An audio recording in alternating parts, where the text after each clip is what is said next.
नमस्कार दोस्तों, स्वागत है आपका अपने YouTube चैनल फ्रीडम एजुकेशन में। और आज के टॉपिक में इसमें आपके लिए लेकर आए हैं शेषफल से संबंधित कुछ सवाल जो अक्सर परीक्षाओं में पूछे जाते हैं। उनमें कुछ सवाल बहुत ही आसान होते हैं, लेकिन कुछ सवाल उसमें बहुत हार्ड होते हैं। तो आज हम इस टॉपिक में जितने भी शेषफल से संबंधित सवाल होते हैं सभी को सीखेंगे। तो चलिए, ये पहला सवाल बोर्ड पर लिखा है, जब एक संख्या को 49 से भाग दिया जाता है तो शेषफल 32 आता है। यदि उस संख्या को 7 से विभाजित किया जाए तो शेषफल क्या होगा। तो देखिए, ऐसे सवाल आपको जब भी आ जाए, आपको जो पहला नंबर होगा उससे कोई लेना देना नहीं होता है, चाहे वो कितना ही बड़ा हो चाहे वो कितना छोटा हो। आप सीधी सीधी भाग करेंगे 32 को 7 से। तो 32 को जब हम 7 से भाग करेंगे तो 7 चौक 28, 4 बार कटेगा ये, और इसमें जो शेष बचेगा कितना बचेगा? 4। वही इसका आंसर होगा। देखिए दूसरा सवाल, किसी संख्या को 91 से भाग देने पर शेषफल 17 आता है। उसी संख्या को 13 से भाग देने पर शेषफल क्या आएगा? तो हमें इस 91 से कोई मतलब नहीं रह गया, हम सीधी 17 को भाग करेंगे किससे? 13 से। तो 13 से 17 कितनी बार जाएगा? एक बार, और इसका भी शेषफल कितना बचेगा? 4 बचेगा। तीसरे सवाल पे चलते हैं। किसी संख्या को 36 से भाग देने पर शेषफल 19 आता है। तदनुसार उसी संख्या को 12 से भाग देने पर शेषफल कितना आएगा? तो पहले दो सवालों की तरह इस संख्या से हमें कोई मतलब नहीं है, हम सीधा 19 को भाग करेंगे किससे? 12 से, और 12 से 19 जाएगा एक बार, और कितना शेषफल बचेगा? 7। ये इसका आंसर।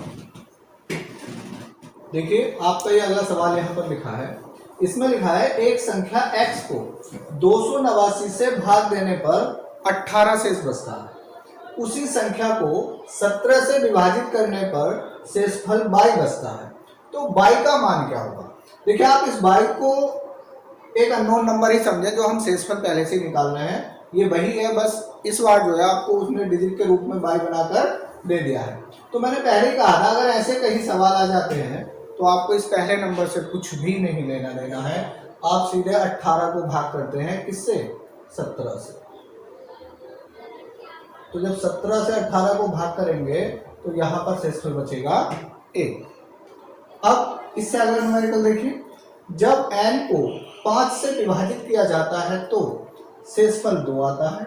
तदनुसार n स्क्वायर को 5 से विभाजित करने पर शेषफल क्या होगा? तो इसमें आपको इस 5 से कोई लेना देना नहीं रहा, चाहे ये 5 हो, 7 हो, 8 हो, कोई भी संख्या हो। हमें इस संख्या को बिल्कुल भूल जाना है।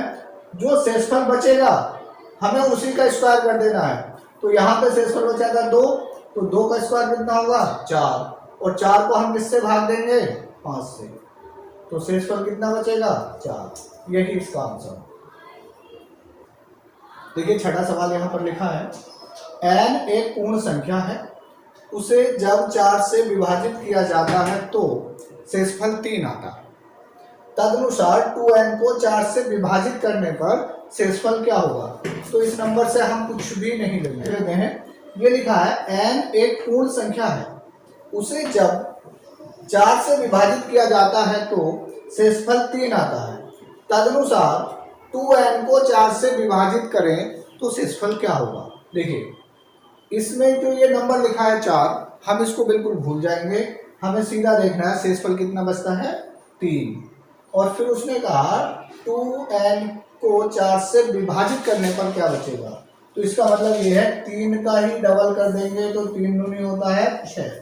6 को 4 से विभाजित करेंगे तो शेषफल आपका बचेगा 2। यही इसका आंसर होगा। कितने इजी न्यूमेरिकल्स हैं ये, आप देख सकते हैं एक ही लाइन में। आप चाहें तो बिना पेन के भी इस सवाल को कर सकते हैं। चलिए अब देखते हैं, सवाल है ये 7वां। भाग के प्रश्न में भाजक भागफल का 10 गुना है और शेषफल का 5 गुना है। यदि उसमें शेषफल 40 हो तो भाज्य कितना होगा? इस टाइप के सवाल एग्जाम में काफी पूछे जाते हैं। आप देखिए इनको कैसे सोल्व करते हैं। सबसे पहले हम यहाँ देखेंगे, भागफल का 10 गुना है कौन? भाजक, और शेषफल का कितना गुना है? 5 गुना, और उसमें शेषफल कितना दे रखा है? 40। तो हम यहाँ पे एक बात लिख सकते हैं कि जो भाजक होगा वो भागफल का नहीं, पहले शेषफल का लिख लीजिए क्योंकि शेषफल आपको दिया हुआ है। तो भाजक बराबर होगा 5 गुना शेषफल। तो 5 यहां और शेषफल दे रखा है 40। इसका मतलब हो गया भाजक हमारे पास हो गया 40 पंजे 200। फिर उन्हें ये दे रखा है कि जो भाजक है वो भागफल का 10 गुना है। तो इसलिए हम यहां पर ऐसे लिख सकते हैं, भाजक बराबर होगा 10 गुना भागफल। तो भाजक तो हम निकाल चुके हैं ना 200, तो 200 बराबर 10 गुना भागफल हो जाएगा। 10 से 200 कटेगा कितनी बार? 20 बार। तो हमारे पास जो भागफल आया वो कितना आया? 20। हमें निकालना क्या है? भाज्य। तो आपने पिछली कक्षाओं में एक सूत्र पढ़ा होगा कि जो भाज्य होता है, भाज्य बराबर होता है भाजक गुणा भागफल प्लस शेष। तो भाजक हमारे पास निकल के आया कितना? 200। और भागफल निकल के आया कितना? 20। और शेषफल दे रखा है हमें कितना? 40। इसकी वैल्यू यहां पर पुट कर दीजिए। तो 200 की 20 से गुणा करेंगे कितना हो जाएगा? 4000 और प्लस में जोड़ देंगे 40। तो इसका आंसर आएगा 4040। सेम ऊपर वाले की तरह एक सवाल और है। विभाजन के एक प्रश्न में विभाजक भागफल का 12 गुना तथा शेषफल का 5 गुना है। यदि उसका शेषफल 36 हो तो भाज्य क्या होगा? तो आप इसमें भी ऐसे ही करेंगे कि सबसे पहले हम भाजक निकालेंगे। तो भाजक शेषफल का 5 गुना है, यानी 5 गुना शेषफल। 5 और शेषफल दे रखा हमें 36। 5 की 36 से गुणा करेंगे, 5 6 30 का 0 हासिल 3, 5 के 15 और 3 18। 180 इसका भाजक आ जाता है। फिर हम क्या करेंगे कि भागफल का 12 गुना है ये भाजक, तो हम सीधा सीधा लिख देंगे, यानी भागफल गुणा 12 बराबर होगा किसके? भाजक के। और भाजक अभी हमने निकाला था कितना? 180। तो ये हो जाएगा भागफल गुणा 12 बराबर 180। 12 से इसको काटिए, 12 का 12, 6 बचे, 12 पंजे 60, 15 इसका भागफल आ गया। अब हमें निकालना था भाज्य, तो हम निकाल सकते हैं भाज्य बराबर भाजक गुणा भागफल प्लस शेष।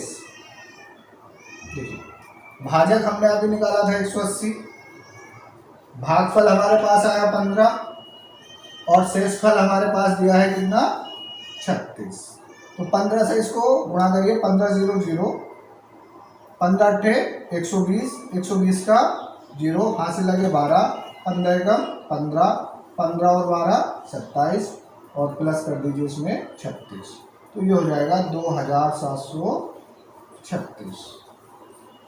चलिए यहाँ पर एक सवाल फिर लिखा है मैंने। विभाजन के एक प्रश्न में विभाजक भागफल का 3 गुना तथा शेषफल का 6 गुना है। तदनुसार यदि शेषफल 2 हो तो उसमें भाज्य कितना होगा? देखिए विभाजक भागफल का 3 गुना तथा शेषफल का 6 गुना है और शेषफल हमें दे भी रखा है 2। देखिए जो हमारा भाजक होगा वो होगा 6 गुना शेषफल और शेषफल है हमारे पास 2, तो हम सीधा 6 को 2 से गुणा कर देंगे, कितना आ जाएगा? 12। फिर उसने कहा ये भागफल का 3 गुना है, तो यानी 3 गुना भागफल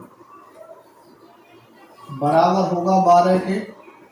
3 से 12 जाएगा कितनी बार? 4 बार। तो भागफल कितना आ गया? 4।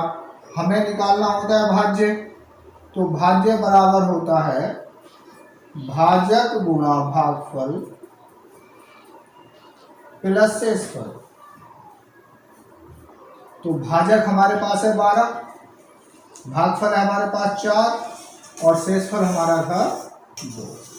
तो 12 चौक 48 प्लस 2, यानी इसका आंसर आपका आएगा 50। वीडियो पसंद आई हो तो लाइक और शेयर जरूर करें, साथ में हमारे चैनल को भी सब्सक्राइब करें।